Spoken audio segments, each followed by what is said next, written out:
donc on va rentrer dans le vif du sujet assez rapidement parce que nous sommes samedi soir. Je suppose que vous avez peut-être pas que ça à faire, mais on va essayer de présenter tout ça avec un programme fait de manière précise sur des pays euh, entre guillemets qui font l'actualité ces derniers temps, à savoir l'Allemagne, l'Espagne, l'Italie évidemment, qui sont des pays assez importants pour différentes raisons.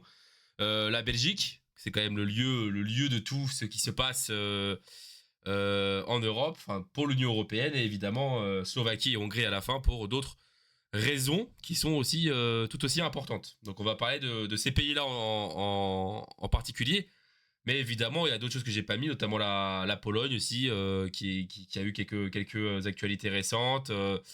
Pas parler de l'Irlande et du Danemark aussi qui sont déjà appelés aux urnes aujourd'hui. L'Italie aussi vote aujourd'hui. Donc voilà. On va parler de tout ça. Pour l'une des premières fois, j'ai réussi à trouver une comment pour une revue de presse. Alors moi, il faut des journaux. Parfois, j'arrive pas à en trouver selon les pays. Là, j'ai des journaux pour presque chaque thème, à part la Hongrie, pour des raisons assez évidentes auxquelles on va présenter à la fin de cette revue de presse. Mais en tout cas, ça va être de ces pays-là que l'on va discuter aujourd'hui ensemble, à commencer donc par l'Allemagne, les amis. Vous avez vu, j'ai mis un fond bleu un peu européen. Je change, je laisse le noir qui est la seule couleur que je peux voir pour des couleurs que je ne vois pas. Maintenant, je ne sais pas si est-ce que c'est exactement le bleu de l'Union européenne. En tout cas, mes yeux le voient comme tel. Et Canva m'a dit que c'était le même. Donc j'espère que c'est bien le même. Mais on va commencer en introduction par ces chiffres. Donc ces élections européennes ont lieu tous les 5 ans et c'est donc cette année 2024 est marquée par ce nouveau scrutin donc, qui a commencé le 6 juin et qui se terminera demain soir. La majorité des pays sont appelés à voter demain, dont la France. Ça représente à peu près 370 millions d'électeurs en Europe qui sont répartis dans les 27 pays membres de l'Union. Et le but est de choisir les 720 députés qui seront élus au Parlement européen pour les 5 prochaines années. Hein. Comme vous le savez, l'Union européenne, il y a plusieurs institutions, le Conseil européen, la Commission européenne et le Parlement européen. Et le Parlement européen, c'est l'institution qui représente la voix des citoyens qui discutent des lois. Si vous le souhaitez, pour avoir une comparaison un peu plus grosse, ça serait l'équivalent de l'Assemblée nationale de l'Union européenne, si vous voulez, là-dessus. Donc c'est une élection qui est très importante parce qu'il y a différents enjeux. Euh, cette campagne a été marquée par évidemment les thèmes qui reviennent souvent, à savoir l'immigration. Il y a beaucoup de pays qui en ont fait le principal sujet de sa campagne. L'écologie et l'agriculture également a été les sujets marquants de cette campagne. Et l'actualité internationale qui, comme rarement a été le cas, s'est invitée plus que jamais dans cette campagne 2024 avec le conflit en Ukraine. Évidemment, vous n'êtes pas censé savoir que l'Ukraine continue de militer pour rentrer dans l'Union européenne. Et il y a évidemment le conflit israélo-palestinien qui a aussi été utilisé par plusieurs partis européens, notamment en France, pour cette élection. D'un point de vue un petit peu plus franco-français, la France doit élire 81 députés, donc c'est le deuxième pays qui a le plus de députés après l'Allemagne. En troisième vient l'Italie. Et ça représente un peu moins de 50 millions d'électeurs qui sont appelés aux urnes demain. Donc je vous invite évidemment à aller voter pour faire entendre votre voix, puisque évidemment aujourd'hui l'Union européenne est une très grande institution qui régit une grande partie des lois des pays membres, puisque beaucoup de pays doivent respecter les lois européennes pour faire passer des lois nationales. Donc ça a été le cas dans plusieurs pays, notamment le programme de Giorgia Meloni en Italie n'a pas pu être totalement appliqué en raison de la place que porte l'Italie dans l'Union européenne.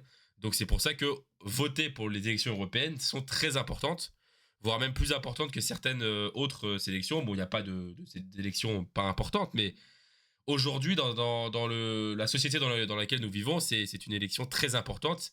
Vous voyez notamment dans différents sommets, hein, j'en parle souvent sur TikTok et Instagram les petites capsules vidéo courtes de 60 secondes où je vous parle souvent des sommets quand les pays se réunissent. Au-delà des présidents et des premiers ministres des pays européens, il y a toujours Ursula von der Leyen, présidente de la Commission, ou alors Charles Michel, qui sont des dirigeants qui représentent l'Union européenne. Donc il faut prendre l'Union européenne comme une institution grande et comme une institution qui pourrait presque représenter un pays à lui-même. Donc c'est pour ça que voter dans ces élections-là est une action de citoyen très importante, surtout en 2024. Donc on commence avec l'Allemagne. Donc j'ai essayé pour cette revue de presse de tirer l'élément que je juge le plus important et le plus symbolique de l'élection du pays en question. En Allemagne, l'AfD, donc le parti d'extrême droite allemand, a été le parti qui a fait couler le plus d'encre pour différentes raisons. La première étant que très récemment, le parti a décidé de suspendre son eurodéputé, donc Maximilian Krah, de tout événement électoral, de toute campagne, de tout meeting, en raison de plusieurs casseroles, de plusieurs scandales qui commençaient à sortir et entacher la campagne de l'AfD, parce que l'AfD est le parti qui est donné avec la plus grosse progression à l'élection de 2019. Il y a presque plus de 10 points, je crois, qu'ils prennent par rapport aux dernières élections. Et cette eurodéputée a eu certains propos qui ont fait scandale, notamment non pas en défendant, mais en relativisant les SS, donc les soldats nazis. Dans une interview au quotidien italien La Repubblica, il a dit que un SS n'est pas forcément un criminel, donc c'est ce qu'il a dit, hein, je cite évidemment.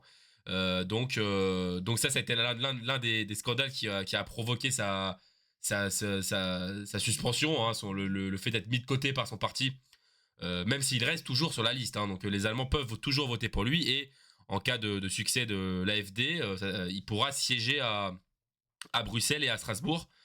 Et l'autre gros scandale, c'est qu'il y a de vrais soupçons de financement russe et chinois dans sa campagne, donc d'une ingérence politique face à deux États qui ne font évidemment pas l'unanimité à Bruxelles, à savoir la Russie et la Chine. Donc ça a été la première grande chose de cette élection en Allemagne, c'est autour de l'AfD.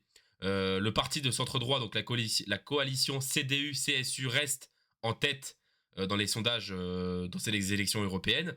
Et le parti d'extrême droite, donc l'AfD, comme je l'ai dit, arrive en deuxième position avec une progression historique devant le parti du SPD de Olaf Scholz, donc le parti du chancelier, est aujourd'hui troisième et risque de perdre énormément de poids à l'échelle de l'Europe. Et je vous ai d'ailleurs mis cette coupure sur l'édition aujourd'hui. Il me semble, si je ne me trompe pas, que toutes les coupures que je vous ai mis datent de ce matin, hein. Donc je ne parle pas allemand, mais évidemment pour vous traduire, parce que j'ai préparé comme il faut, ça parle d'avertissement. Bild, le journal de Bild met en alerte les Allemands, leurs lecteurs, sur une fracture au sein du gouvernement d'Olaf Scholz, puisque Olaf Scholz avait été élu grâce à une coalition de plusieurs partis, et au sein même de son gouvernement, au sein même de différents ministères, il y a une vraie fracture, puisqu'il y a une coalition appelée la coalition des feux tricolores, puisque la couleur des trois partis de cette coalition, c'est le rouge, le orange et le vert. Et en fait, les partis commencent vraiment à se diviser, et ces fractures ont pris de la place dans la campagne du parti de Olaf Scholz, et c'est ce qui explique aussi cette chute prépondérante dans les sondages. Et c'est ce qui prouve justement que l'Allemagne a toujours une place importante, évidemment, dans ces élections européennes. C'est un pays qu'il faut surveiller, puisque c'est le pays avec le plus de sièges, devant la France. Angela Merkel, pendant très longtemps, a été celle qui, officieusement, dirigeait avec les chefs d'État successifs français une grosse partie de l'Europe. Et là, aujourd'hui, l'Allemagne est en train de perdre beaucoup de poids. Et comme beaucoup de pays, hein, on y reviendra, hein, c'est presque le fil conducteur de cette campagne et de surcroît de cette revue de presse, de la montée des partis d'extrême droite en Europe, dans plusieurs pays, on y reviendra. Et l'Allemagne ne fait pas défaut à ça. Et surtout que l'AfD est très très très populaire, très très très populaire au sein de la jeunesse. Je vous invite notamment euh, à aller lire le reportage, si je me trompe pas. Je suis en train de chercher sur le deuxième écran. Il y a un reportage qui a été fait récemment euh, je sais plus, j'avais peut-être vu au journal de TF1. Ah, c'était France Info, justement. Je vous invite à aller lire, je vous le mets là, à aller lire ce reportage-là, qui était vraiment, vraiment super, qui montre justement comment l'extrême droite allemand a réussi à séduire les jeunes avec une très grosse digitalisation de la campagne, notamment sur TikTok. Et justement, ça a été dans plusieurs pays un thème qui est revenu souvent, hein, TikTok, les réseaux sociaux, même jusqu'en France, hein, Raphaël Glucksmann, candidat du européen du PS, a parlé de TikTokisation de la campagne. Et sur ce point-là, c'est un phénomène qui revient effectivement dans plusieurs pays, notamment l'extrême droite français aussi, hein, on l'avait vu. Et l'extrême droite utilisait certains influenceurs de groupuscules identitaires, ou alors même utiliser les IA pour faire passer les idées du RN et de Reconquête. Donc ce phénomène-là est revenu souvent. Et ce reportage-là de France Info, de Sébastien Baer, le correspondant de France Info là-bas, ça a été, euh, ça a été très intéressant à regarder, puisque contrairement aux idées reçues qu'on peut avoir, en Allemagne, c'est surtout les jeunes qui votent pour l'extrême droite. Et enfin, pour terminer cette page sur l'Allemagne, les thèmes qui sont revenus souvent en Allemagne, ça a été, je vais un tout petit peu me monter pour que vous voyez, ça a été en grande partie l'aide militaire en Ukraine, puisque Olaf Scholz a été aux côtés de Macron l'un des fervents défenseurs de l'aide, du coûte que coûte, pour l'Ukraine. Et tous les partis, l'opposition s'en est emparée, et est loin d'apprécier justement ces aides un peu aveugles de l'Allemagne pour l'Ukraine. Et la guerre en Ukraine a été l'un des sujets majeurs, si ce n'est le plus gros sujet en Allemagne. Là où en France, il y a quand même eu d'autres sujets qui ont pris de l'importance, notamment le conflit israélo-palestinien. Et l'Ukraine, en tout cas en Allemagne, a été le sujet principal. Sans transition, les amis, on va passer à la suite. Hein, la suite ensuite, de l'Espagne. Alors l'Espagne, a aussi une campagne assez particulière, puisque le pays se trouve dans une situation politique qui est très mouvante, très mouvementée, avec énormément d'élections récemment. Il y a un an, presque jour pour jour, le ministre Pedro Sanchez avait remporté les élections anticipées et était resté au pouvoir contre toute attente, grâce à une coalition. Il est resté de justesse au pouvoir, et il a conservé une très légère majorité au Parlement. Il y a également eu ces élections régionales, ce scrutin très important et très suivi en Catalogne, là où, en échange de certaines choses d'un point de vue juridique, notamment de rendre innocents certains militants indépendantistes qui avaient été condamnés par la justice, en échange de cette suppression de peine, Pedro Sanchez a également réussi, son parti, à remporter de justesse, encore une fois, les élections en Catalogne.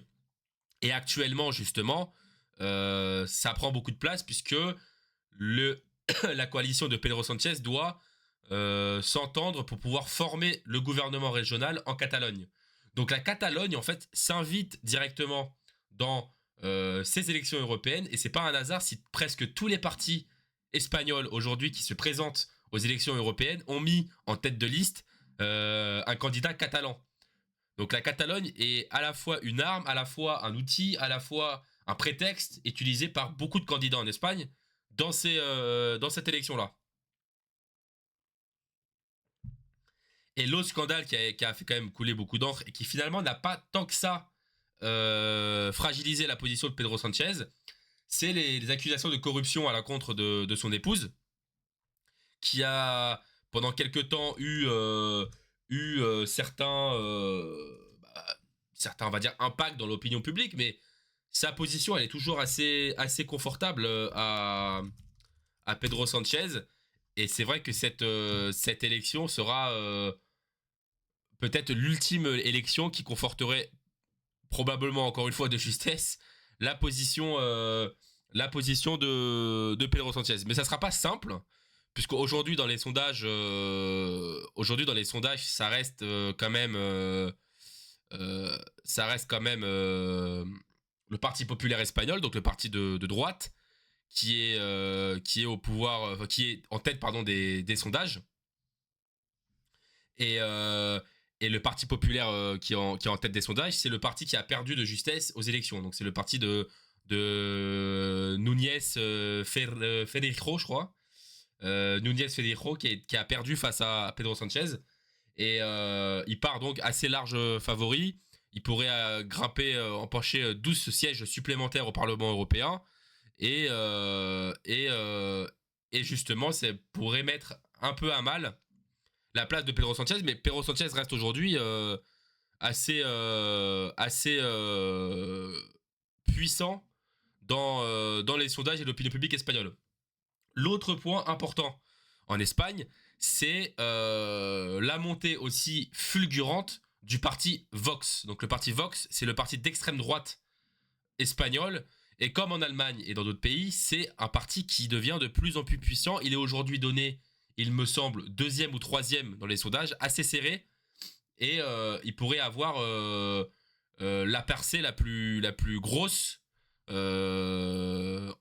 par rapport aux élections de 2019 de tous les pays européens. Donc c'est un parti qui devient très puissant en Espagne.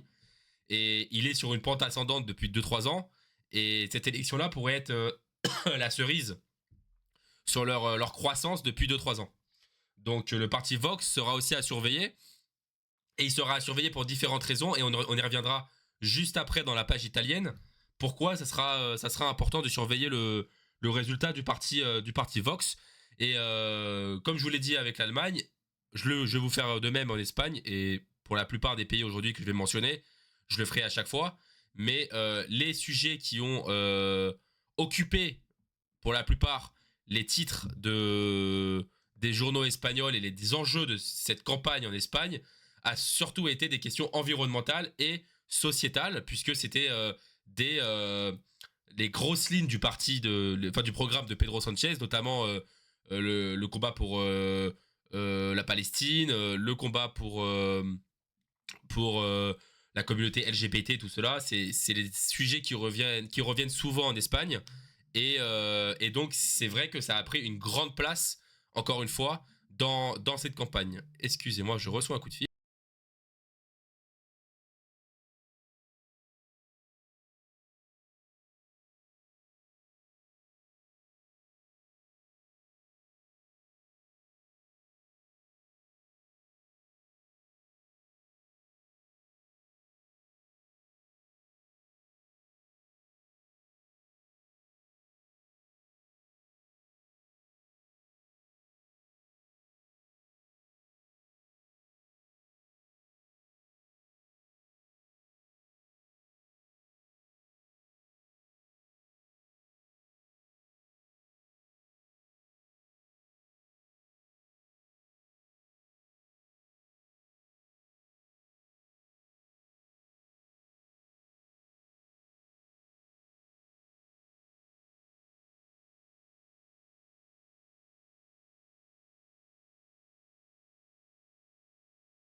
Excusez-moi mes amis, on peut reprendre. C'était la patronne.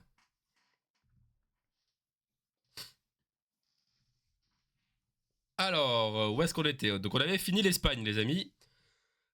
On va juste quand même terminer pour que je vous montre la dépêche de El País aujourd'hui. Donc ils ont consacré une grande édition autour de Pedro Sanchez et justement de comment Pedro Sanchez est en train de réussir à utiliser les accusations enfin les scandales autour de sa femme en sa faveur pour pouvoir essayer de faire descendre le Parti populaire dans les sondages. Donc c'est quand même un scrutin qui sera assez observé, comme je vous l'ai dit, hein, de par le parti Vox, mais aussi parce que Pedro Sanchez enchaîne plusieurs courtes victoires.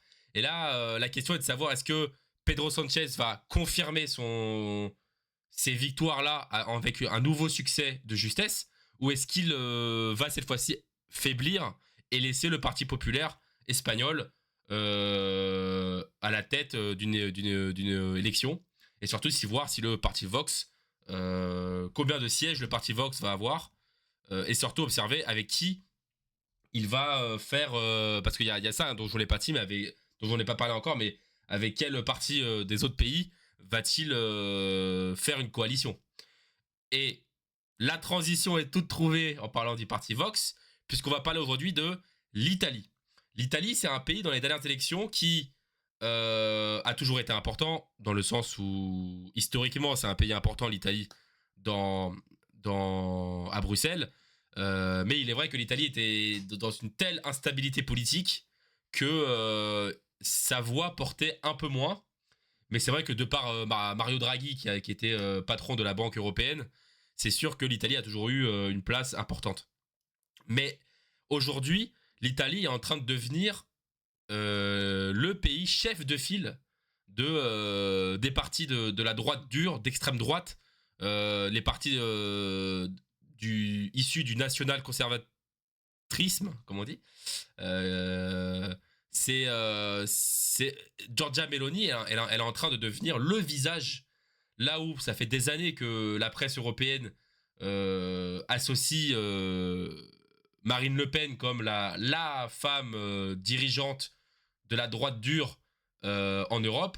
Giorgia Meloni, elle est en train de devenir ce visage-là. Et cette élection-là, en Italie, elle est assez particulière. Pourquoi? Parce que, alors même qu'elle est au pouvoir, Giorgia Meloni, depuis maintenant 2 ans, euh, elle s'est quand même présentée à ces élections-là. Elle a quand même présenté une liste dont elle est la tête, et elle est évidemment largement favorite dans les sondages avec 27% des intentions de vote en Italie. Alors évidemment, si elle venait à passer ce soir en Italie, elle démissionnera dès demain et elle laissera un bras droit dont certains noms ont déjà circulé. Vous pouvez le voir sur la dépêche du Corriere della Sera. Il y a Matteo Salvini et il y a Antonio Tajani. Donc ces deux-là l'un des deux pourrait prendre le relais de Meloni si son parti venait à gagner. Et à mon avis, Fratelli d'Italia devrait gagner assez aisément en Italie. Et je vais vous expliquer pourquoi cette élection-là elle est importante en Italie, puisque déjà c'est pas commun d'avoir une chef ou un chef de gouvernement ou un président se présenter à une élection en étant déjà dans un mandat le plus haut possible à l'échelle nationale. Mais avec cette montée d'extrême droite dont je vous parle en fil conducteur depuis tout à l'heure, la chef de tout ça, la chef de ces coalitions-là, c'est Giorgia Meloni. Et Giorgia Meloni, elle est tellement en train de remettre plutôt dans certaines régions du moins d'Italie, elle a de très bons résultats économiques et sociaux, pardon, que sa réputation à l'échelle de l'Europe est devenue presque plus positive et elle arrive presque à faire oublier son passé lié au néofascisme italien. Donc en termes de communication, elle est très puissante et c'est une femme politique redoutée en Europe. Et là, elle va continuer à asseoir sa position, à devenir de plus en plus dominante. Et son influence va être telle que même il y a quelques semaines, Ursula von der Leyen, la présidente de la Commission européenne, qui n'est pas certaine d'être réélue parce qu'elle commence à avoir pas mal de scandales, de casseroles également, et beaucoup de listes de différents pays, notamment en France, et voire même le groupe parlementaire Renew de Emmanuel Macron, ne sont plus si favorables à garder Ursula von der Leyen. Donc Ursula von der Leyen s'est déjà dit ouverte à l'idée de discuter et de négocier avec Giorgia Meloni. Donc aujourd'hui, Giorgia Meloni, elle apparaît comme ce qu'on appelle une faiseuse de roi. Ça veut dire que là où la liste de Meloni ira pour la coalition, ça pourrait être totalement un rebondissement sur l'échiquier politique européen, puisque c'est elle qui va décider si ça sera l'extrême droite, la droite dure ou la droite classique qui pourra devenir puissante. Selon là où Meloni ira, Meloni et ses alliés, ça pourrait totalement redessiner les contours, en tout cas, du Parlement pour les 5 prochaines années. Donc l'Italie, le résultat en Italie ne sera pas en soi surveillé ce soir, puisque, hormis énorme rebondissement, Meloni va sortir largement gagnante de ce scrutin en Italie. Par contre, les 48-72 prochaines heures seront à surveiller de près, puisque c'est Meloni qui va déterminer beaucoup de choses dans les prochaines semaines à Bruxelles. Et c'était pour cela que je voulais vous en parler, puisque avec cette montée d'extrême droite, le visage de cette montée-là, le visage de ce succès national et européen, c'est Giorgia Meloni depuis 2 ans. Donc il faudra voir comment elle parvient à développer son influence, à installer sa patte dans différents pays, puisque clairement Meloni aujourd'hui, c'est l'une des personnes qui pèsent le plus dans l'avenir de l'Europe, et selon ce qu'elle fera, selon ce qu'elle décidera, ça va déterminer beaucoup de questions, beaucoup de débats et beaucoup d'enjeux des 5 prochaines années. Et d'ailleurs, comme vous le voyez sur la dépêche de la coupure du Corriere della Sera, ils expliquent très largement ça, de comment elle décidera.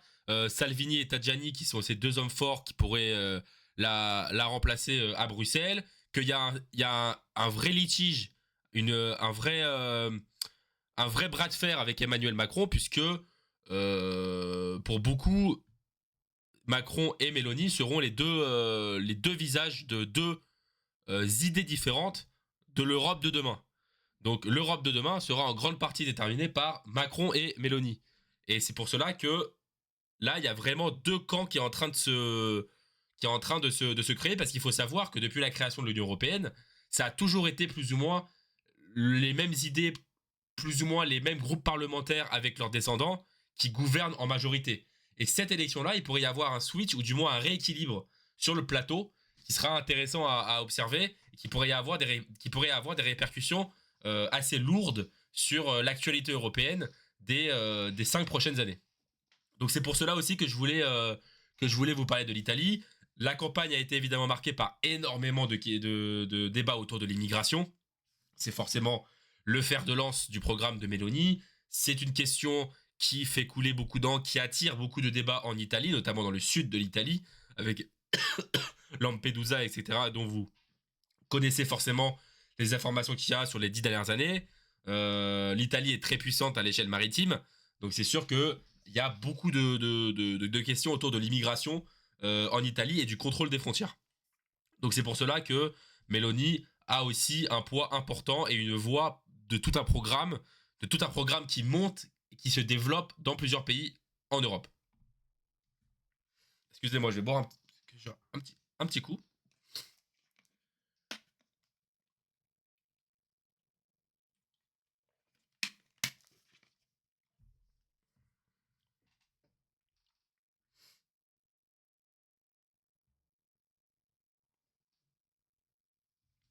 Ensuite, les amis, on enchaîne avec la Belgique. La Belgique, pays évidemment très important pour l'Europe. Pourquoi ? Parce que c'est le siège social de plusieurs institutions européennes. Et cette élection-là, au-delà de l'aspect que forcément quand on pense à l'Union européenne, on pense directement à Bruxelles et à la Belgique, ce week-end-là, il est particulier pour les Belges. Parce que c'est un scrutin en 3 parties et que les Belges vont être appelés à voter, non pas seulement pour les élections européennes, mais également pour des élections fédérales et des élections régionales. Donc c'est vrai que l'élection européenne, dans les journaux, dans les débats télévisés, ne prend pas autant de place que par rapport à la France, par exemple, parce que aujourd'hui, le débat principal en Belgique, c'est le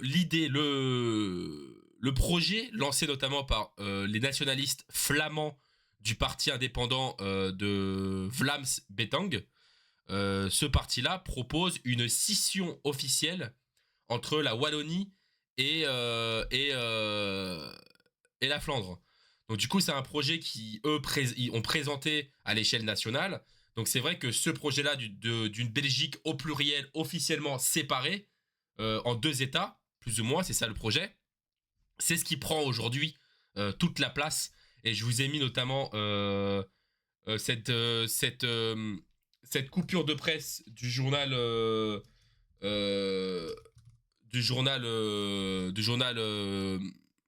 de la Wallonie, hein, du coup, qui est, excusez-moi d'écorcher le nom, mais il me semble que c'est Het Laatste News, donc la version en néerlandais, euh, qui prend justement, qui résume, qui font un récap avant tout de leurs élections nationales, régionales, qui sont évidemment très très très importantes. Mais même si on parle peu aujourd'hui en Belgique des élections européennes, puisqu'il y a plus important à l'échelle nationale, ce scrutin-là ne va pas être ignoré de la part des électeurs belges. Déjà pour la simple et bonne raison que le vote est obligatoire en Belgique sous peine d'amende. Donc les Belges vont également voter. Et pour l'autre raison, c'est que la Belgique a toujours été un acteur, mine de rien, je ne dirais pas de seconde zone, mais ça a toujours été le liant entre les différents pays puissants, notamment la France et l'Allemagne. Et de par sa position géographique, c'est sûr que ce sera un scrutin également à surveiller. Et il faudra aussi ici regarder les résultats, notamment des partis populistes, des partis nationalistes, dont le Vlaams Belang qui monte aussi beaucoup en Belgique. De manière générale, dans toute l'Europe, les partis populistes, d'extrême droite, nationalistes, etc., grimpent beaucoup dans les sondages, hein. Et il me semble que les seuls pays, les seuls États membres de l'Union européenne dont les partis d'extrême droite se stabilisent ou descendent par rapport à 2019, c'est Malte et le Luxembourg. C'est les seuls. Dans tout le reste, ça monte ou voire ça atteint les plus hautes sphères nationales. Donc comme ça, c'est simple. Il n'y a que le Luxembourg et Malte où l'extrême droite ne grimpe pas. Donc c'est pour résumer, pour vous dire que vous avez peut-être l'impression que je me répète, mais c'est le phénomène aujourd'hui présent en Europe. Place désormais à la Slovaquie. Donc la Slovaquie, forcément la Slovaquie a une place aussi, certes, moins importante dans l'actualité, de manière générale, de l'Union Européenne depuis 20 ans. On parle moins de la Slovaquie, mais ces derniers temps, il y a eu beaucoup de choses qui se sont passées en Slovaquie qui font que ce scrutin-là est très surveillé. Pourquoi ? Parce que le Premier ministre slovaque Robert Fico s'est fait tirer dessus lors d'un meeting quand il s'adressait à ses partisans. Il s'est fait tirer dessus euh, après une réunion de son gouvernement. Pour rappel, Robert Fico est revenu au pouvoir après l'avoir laissé il y a quelques années. Donc c'est un Premier ministre anti-européen, pro-Poutine, hostile à l'Ukraine, populiste, nationaliste, qui a retrouvé le pouvoir et qui s'est donc fait tirer dessus récemment. Et cela fait maintenant plus d'un mois qu'il est à l'hôpital. Il a subi 2 opérations. Il est très amaigri, très affaibli, mais il est hors de danger d'après les médecins slovaques. Entre-temps, il y a eu un scrutin présidentiel qui a été remporté par Peter Pellegrini, donc également un candidat d'extrême droite. Il l'a remporté face au candidat pro-européen Ivan Korkok. Donc la Slovaquie a clairement basculé du côté de l'extrême droite en Europe et s'invite à la table de Meloni, de Viktor Orban dont on parlera un peu plus tard, et du parti Fox, des différents partis d'extrême droite français. Donc c'est un pays qui prend de la puissance puisque c'est un pays qui a directement basculé du côté de l'extrême droite comme l'Italie, comme d'autres pays d'Europe. Et, euh, surtout que Robert Fico et son parti ont su utiliser cet attentat, hein, puisque c'est quand même le terme, hein, cette tentative d'assassinat, euh, à des fins politiques. Ils l'ont montré comme un, comment expliquer ça, comme un révolutionnaire, un martyr, Robert Fico. Et depuis cette tentative d'assassinat, ça avait également très bien marché avec Bolsonaro au Brésil quand il avait été élu. C'est une, c'est une tactique politique vieille comme le monde, hein, de se présenter comme un martyr, comme un révolutionnaire qui a échappé à la mort.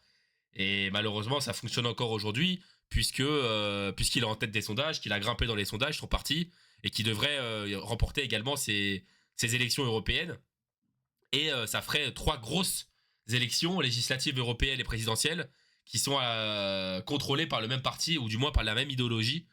Donc c'est vrai que c'est assez, intéressant et important de le rappeler que la Slovaquie fait partie de ce conglomérat de pays qui pourrait former une coalition de droite dure ou ou d'extrême droite. Et évidemment, cette campagne a été marquée. Je parle de symbole d'ingérence russe pour la simple et bonne raison qu'aujourd'hui, en dehors de Viktor Orban, dont on parlera après, la Slovaquie se présente comme le nouvel État pro-Poutine qui accepte totalement une ingérence russe dans sa campagne. Plusieurs journalistes, plusieurs membres de la liste de Robert Fico ont remis en question la souveraineté de Kiev, ont demandé d'arrêter la livraison de l'Union européenne d'aide militaire à l'armée ukrainienne. Et surtout, ils menacent clairement l'Ukraine, qui est un pays frontalier, qui est un pays voisin.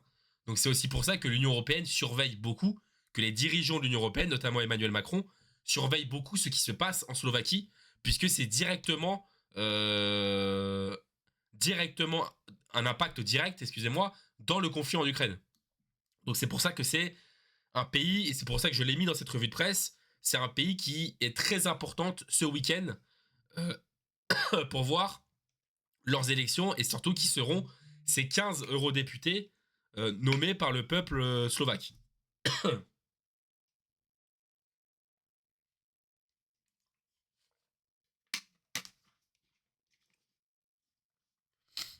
Je vous ai mis notamment cette coupure de presse tirée du journal Pravda, qui est le plus gros journal slovaque. Donc eux, ils font un grand résumé des enjeux de l'élection, et des enjeux de l'élection et aussi du récap surtout des différents événements qui ont marqué cette campagne. Et ils font un très gros papier, comme vous pouvez le voir en centre du feuillet. Donc au centre du feuillet, on peut voir un article sur les salaires et les avantages des eurodéputés. Donc ça aussi, c'est très commun dans les pays contrôlés par l'extrême droite de rappeler que oh, vous avez vu l'Europe, combien les gens y touchent, pour un petit peu faire réagir, pour faire réagir les, euh, les citoyens qui sont contre l'Union européenne, qui sont europhiles. Et la Pravda en joue beaucoup là-dessus, et ça ne manque pas à la veille de l'élection, enfin à la veille de l'élection, le jour de l'élection, excusez-moi, hein, les Slovaques sont appelés à voter aujourd'hui, comme l'Italie, comme le Danemark, comme l'Irlande. Donc voilà. Dernier pays que je voulais vous présenter, pas de coupure de presse pour des raisons dont vous pouvez vous en douter. Là, la Hongrie. Pourquoi la Hongrie? Parce que Viktor Orban, comme vous le savez, euh, gouverne la Hongrie. Il gouverne la Hongrie. Et pour la première fois depuis plusieurs années, il y a une vraie opposition contre Viktor Orban. Lui qui a été habitué à réprimander violemment ses opposants. Là, il y a un jeune parti qui a même pas 3 ans, qui s'appelle TISA. Et ce parti pour l'anecdote, il est présidé par Peter Magyar, comme je vous l'ai mis dans le troisième et dernier point. Et ce Peter Magyar-là, c'est un jeune politicien d'une quarantaine d'années qui est un ancien membre du Fidesz. Donc le Fidesz, c'est le parti de Viktor Orban. Et, euh, et il grimpe beaucoup, ce jeune parti-là. Et ce parti-là, il est pro-Europe. Et l'objectif de Peter Magyar est de réconcilier Bruxelles et Budapest afin que la Hongrie redevienne important à l'échelle de l'Europe, puisque Viktor Orban était devenu persona non grata au Parlement européen, à la Commission européenne. Donc, c'était devenu un membre presque inactif de l'actualité européenne. Et on a notamment pu le voir lorsqu'il fallait voter pour accepter des dossiers d'adhésion,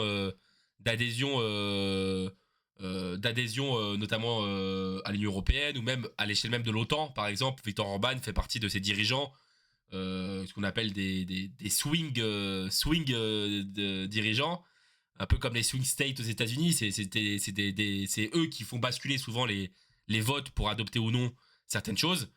Et cette campagne en Hongrie a été marquée évidemment par beaucoup de fausses informations, de fake news, une contrôle totale de la presse,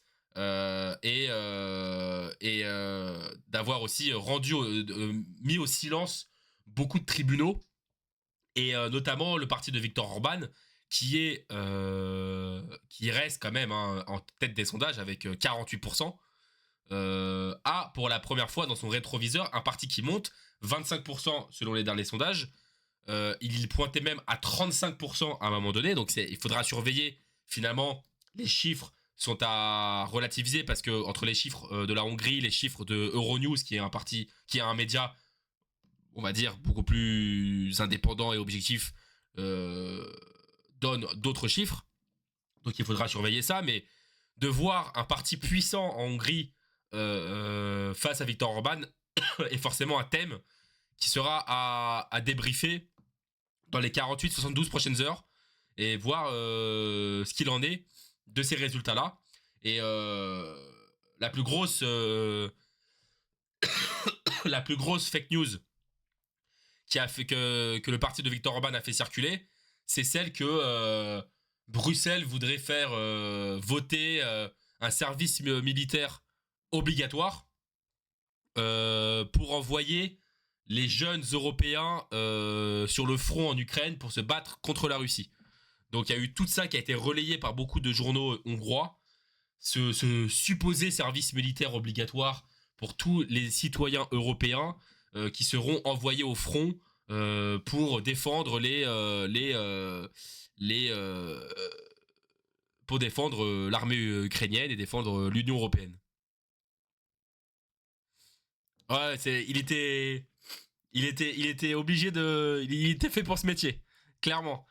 Moi aussi, j'ai presque bugué parce que tu sais que en Hongrie, ils ont un parti politique, enfin une idéologie politique. Et j'ai vérifié voir s'il avait un parent dans la politique, j'ai pas trouvé. Mais on appelle ça la droite magyariste, tu vois.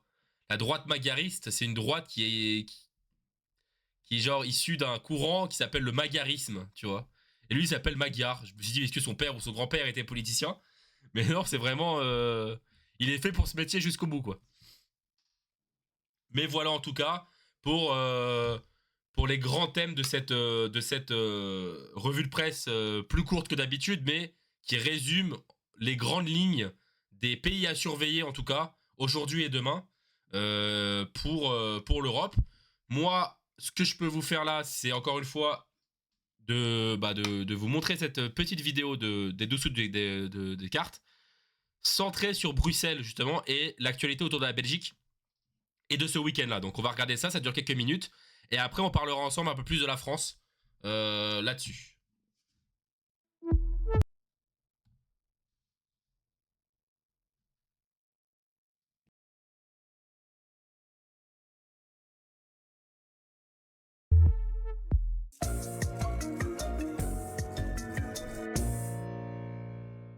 Bienvenue dans l'essentiel du dessous des cartes. Les élections européennes avaient lieu dès ce jeudi 6 juin aux Pays-Bas, car il est là-bas de tradition de ne pas voter le week-end. Vendredi 7 juin, les Irlandais vont à leur tour se rendre aux urnes, les citoyens de République tchèque également. Samedi 8, les électeurs de Lettonie, Slovaquie, Malte, Italie. Et dans tous les autres États, on votera ce dimanche 9 juin. Ce sera le cas bien sûr en France et en Allemagne.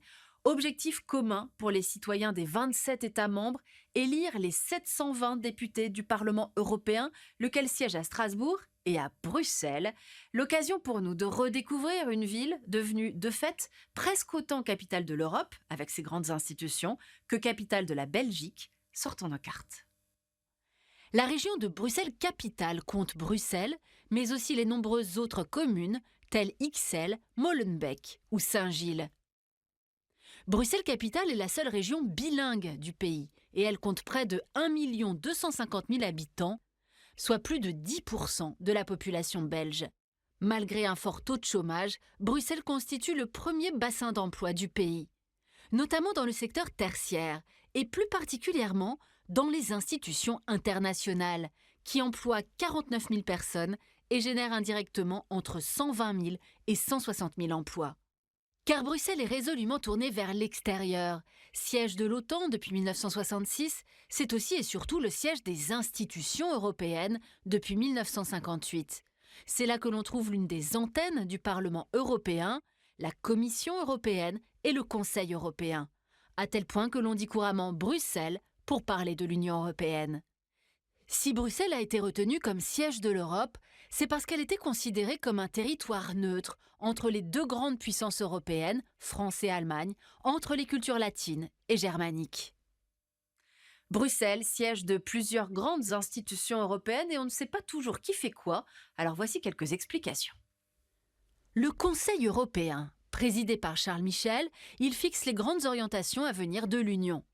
Le Conseil européen est constitué des 27 chefs d'État et de gouvernement, ainsi que de la présidente de la Commission européenne. Voici justement la Commission, présidée par Ursula von der Leyen depuis 2019, et constituée de 26 autres commissaires désignés par les États. Garante des traités, la Commission propose et exécute le budget et la législation européenne. C'est la branche exécutive, le gouvernement de l'Europe. Le Parlement européen, lui, amende et vote les propositions de la Commission au nom des citoyens. 720 députés élus tous les 5 ans au suffrage universel direct. Enfin, le Conseil de l'Union européenne, il rassemble les 27 ministres concernés par l'ordre du jour. Ils amendent et adoptent les propositions législatives de la Commission au nom des États. Voilà pour cette visite de Bruxelles et des institutions européennes, tandis qu'est venue l'heure d'aller voter pour chaque citoyen des 27 États qui composent l'UE. Ainsi s'achève notre essentiel du dessous des cartes. À bientôt.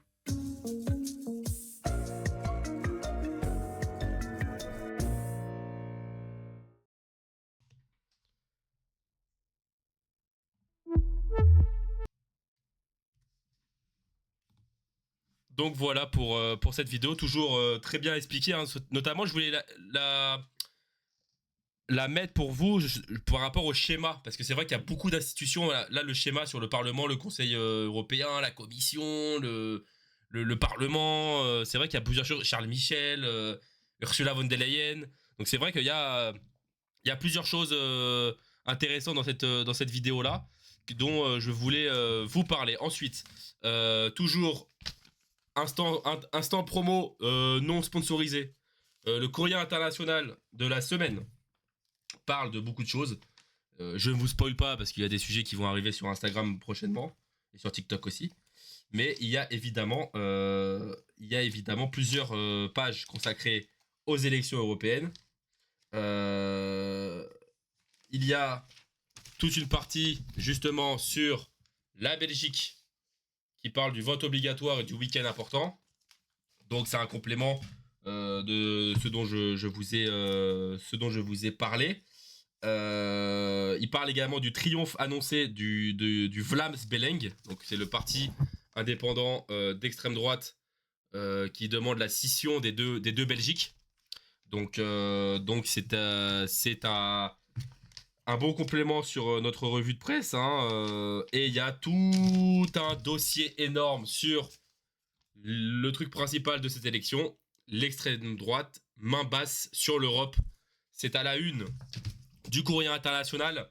Ça parle de beaucoup de choses, notamment de ces idées très radicales de sortie de l'Union européenne, euh, de, du leadership de Viktor Orban, de Giorgia Meloni.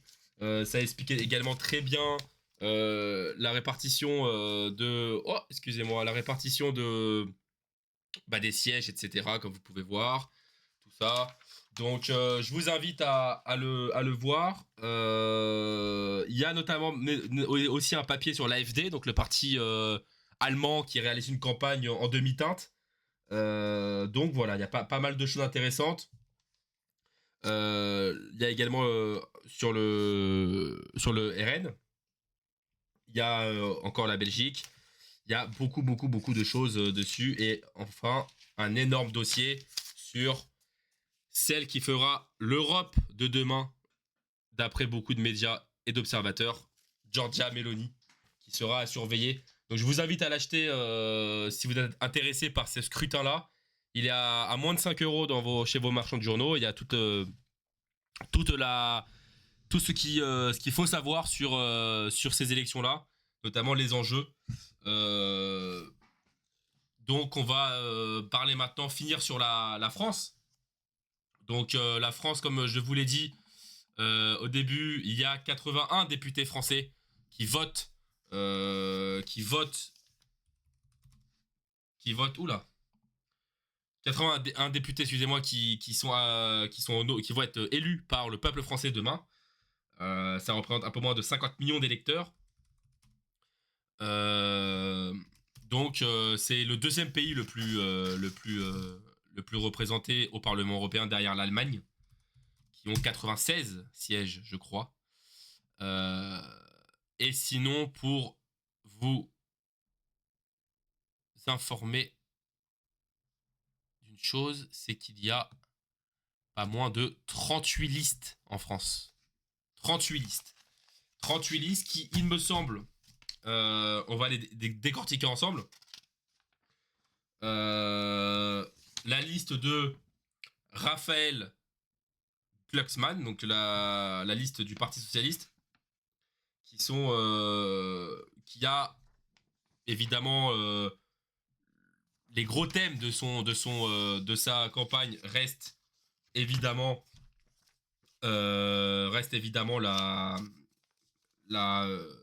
l'international. Hein, vous n'êtes pas censé savoir que Raphaël Glucksmann, ça reste un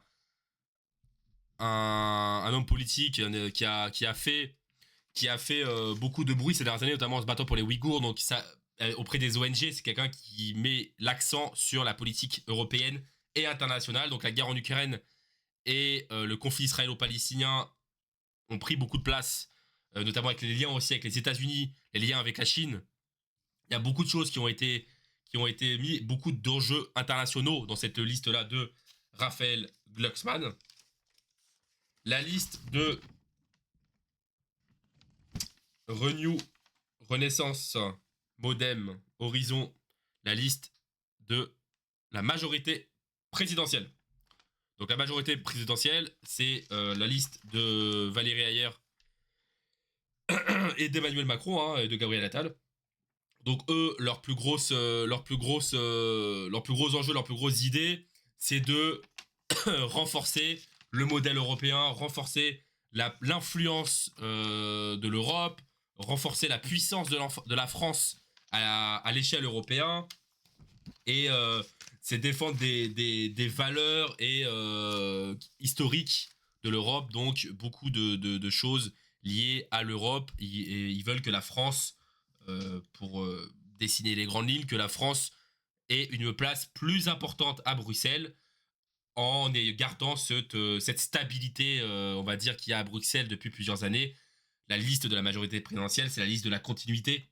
C'est la liste d'une Europe puissante, une Europe interventionniste sur la scène diplomatique.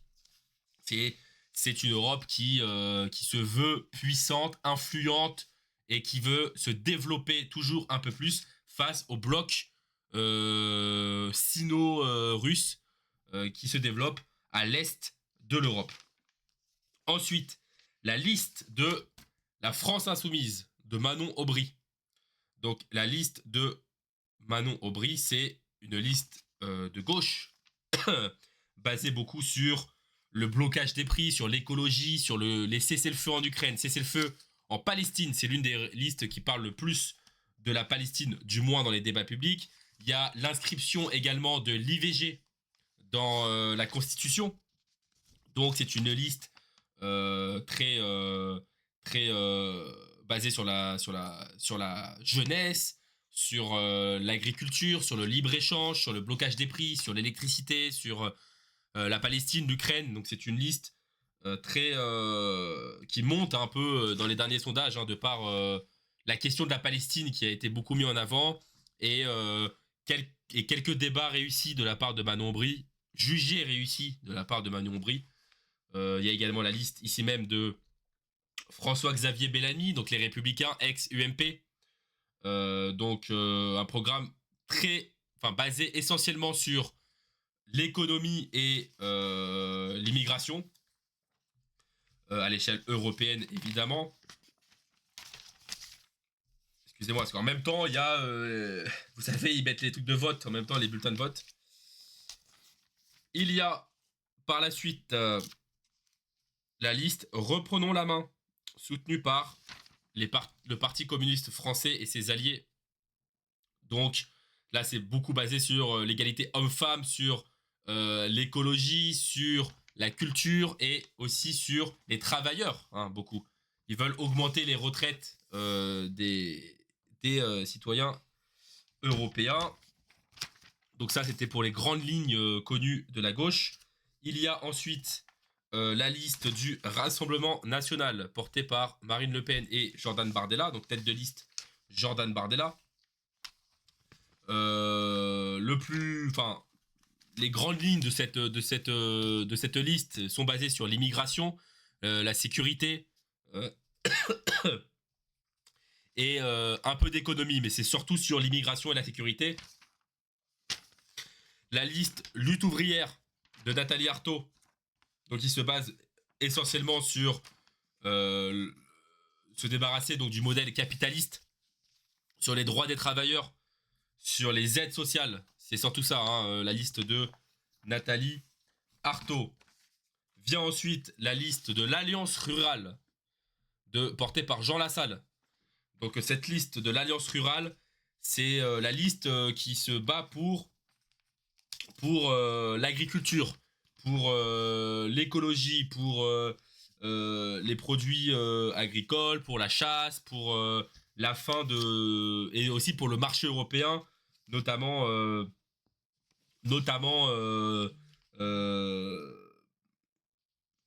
par rapport à la production et aux échanges en Europe. Il y a également un aspect très régionaliste, très indépendantiste, avec l'importance donnée aux langues régionales et à la culture et aux traditions liées à la chasse, à la pêche et autres activités historiques dans certaines régions d'Europe. C'est ce que porte le projet de Jean Lassalle. La liste Espéranto. Donc la liste Espéranto se bat pour une langue universelle. Une langue universelle pour une Europe plus forte. Une Europe plus homogène. Pour se battre contre les inégalités. Pour faciliter les échanges entre les pays de l'Union européenne. Pour que l'Union européenne devienne un État général. C'est ça la liste Espéranto. Ils se battent pour une langue commune pour faciliter l'inclusion de tous les États et faciliter la communication et les négociations dans un pays toujours plus connecté, dans un continent et une institution toujours plus connectée. Ensuite, le parti pirate. Le parti pirate qui se bat pour... il se bat pour pas grand chose, mais il se bat quand même. Il se bat pour... notamment pour la liberté liée aux IA, la culture en ligne, la protection des données. Ils ont basé leur programme essentiellement là-dessus, sur le partage du savoir et la protection de la culture en ligne. Et éviter tout ce qui est piratage et protection de données. Ils veulent protéger les sciences, défendre les libertés fondamentales et faire grandir les différentes régions d'Europe qui sont passées sous silence. Vient ensuite la liste Europe, territoire, écologie. C'est le centre-gauche européen qui se battent qui ont passé notamment le médical au centre de leur programme qui se veut donc ils se battent pour un Airbus de médicaments pour faciliter la recherche, accroître la santé, donner accès notamment aux droits fondamentaux pour les personnes en situation de handicap, mettre en place l'interdiction de certains polluants pour, pour une meilleure Europe, pour une Europe plus verte. Ils se battent également pour un pass rail pour faciliter l'utilisation des trains auprès de la jeunesse. Vient aussi une nouvelle liste anticapitaliste, celle du NPA, le parti de Philippe Poutou notamment. Donc ils se battent pour les travailleurs, pour combattre contre le modèle capitaliste de l'Europe. Vient ensuite le programme Reconquête, donc de Marion Maréchal Le Pen, porté en filigrane derrière par Éric Zemmour. Donc forcément c'est une liste d'extrême droite qui se bat contre notamment l'immigration massive, qui veulent un nouveau contrôle dans les frontières.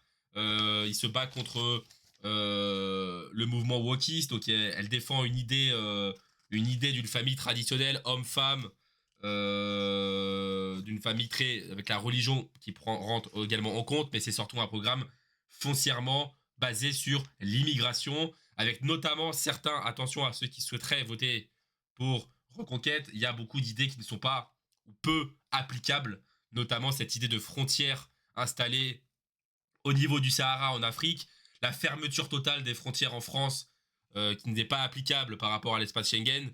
Donc il y a beaucoup de choses qui sont difficilement réalisables dans le programme de Marion Maréchal. Vient ensuite la liste de Marie Toussaint, donc Europe Écologie. Donc ça, c'est évidemment un parti essentiellement écologique, basé sur le projet principal, c'est un traité environnemental pour protéger la biodiversité. C'est un peu ça l'idée. Reprendre en main les entreprises sur du pétrole, du gaz, et construire une Europe plus verte avec un meilleur accès notamment aux médicaments et à la recherche médicale. Donc c'est une nouvelle liste verte qui se présente. Parti animaliste qui se battent pour la protection des animaux contre l'élevage industriel et intensif, réduire la TVA sur différentes choses liées aux soins des vétérinaires, aux soins aux produits végétaux pour une Europe également plus verte. Donc c'est à la fois écologique et à la fois animaliste. Donc défendre ce qui se passe, notamment le manque de moyens de certains Français et certains Européens pour la nourriture et les soins de leurs animaux. Vient ensuite la liste Europe, ça suffit, portée par Florian Philippot. Donc eux, c'est une liste foncièrement europhile, basée sur l'immigration, sur la sortie de l'Europe, sur la baisse des prix de l'énergie, sur une importance donnée, aux régions, à la culture régionale. Vient aussi la liste de Jean-Marc Governatori, écologie au centre, nouvelle liste verte avec néanmoins un petit peu plus de points sur les animaux pour accompagner l'arrêt notamment de l'élevage en batterie avec la garantie d'une Europe sociale, soutenir l'Europe d'agriculture, aider notamment les agriculteurs dans leur commerce, dans leur production, et éviter aussi les feux de forêt et autres idées et projets environnementaux. Et il y a également, je l'ai crois que je n'ai le pas. Enfin, il y a d'autres parties que nous n'avons pas reçues. Mais il y en a une que, il me semble, je n'ai pas. C'est la liste de. Alors, j'ai pas son programme, mais je vais quand même montrer sa liste par acquis de conscience. La liste Asselineau Frexit, donc basée sur une sortie totale de la France de l'Union Européenne. Donc il y a un total de 38 listes, mes amis, disponibles en France. Si vous souhaitez voter pour une liste que vous n'avez pas reçue chez vous, il faut vous procurer avant demain les bulletins de vote, puisque dans vos bureaux de vote, il n'y aura pas les 38 listes. Il y a d'autres listes qu'on peut découvrir ensemble. Il y a notamment le parti Free Palestine.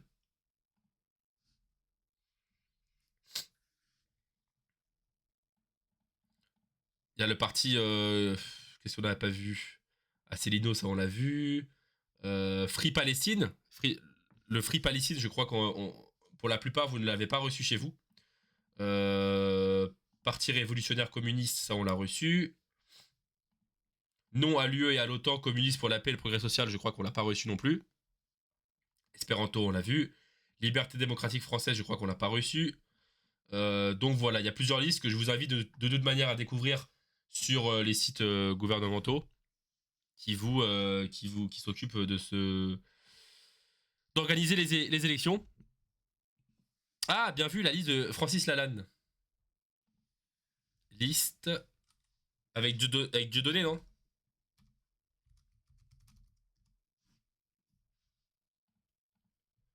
C'est France Libre. France Libre. 2024. C'est celle-là. 81 Français, libres et souverains, s'engagent à travers plusieurs grands mouvements de citoyens. Voilà, vous pouvez télécharger dans tous les sites le bulletin de vote.